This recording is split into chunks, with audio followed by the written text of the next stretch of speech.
కవిత్వం నీలా ఉండాలి. రచయిత తాళ్ళూరి ప్రసాద్. ఎన్ని వేల మెట్లు దిగి వచ్చావో చివరి మెట్టు మీద నన్ను కలవడానికి. అందరూ నాలో మట్టినే చూశారు, నువ్వు మాత్రం మెరుపును చూశావు.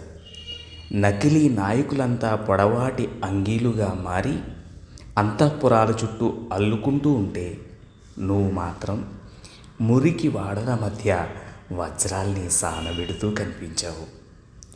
సత్య సూత్రాల్ని ఉపమానాల ఊటలుగా మార్చి మా ప్రాణనాడుల్లోకి ప్రవహింపచేశావు. నువ్వు వదిలి వెళ్ళే దూరాల్ని మేము చేరేలా, నువ్వు విత్తి వెళ్ళే పంటను మేము కోసేలా విశ్వదర్శనాన్ని మాలో విస్తరింపజేశావు. దెయ్యం చేతులు ఓడినప్పుడు, అవిశ్వాస అలల కింద మునిగినప్పుడు, పనికిరాని మా ప్రగల్భాలను వెక్కిరిస్తూ కోడి 3 సార్లు కూసినప్పుడు, నమ్రత నాయకుని లక్షణమని నీ చేతిలో నీళ్ళగిన్ని చూశాకే తెలిసింది. లేకపోతే కుర్చీలు కిరీటాలే మా నాయకత్వ నిర్వచనాలు. మమ్మల్ని కట్టడానికే కదా నువ్వు గోధుమ రొట్టెలా విరిగిపోయావు.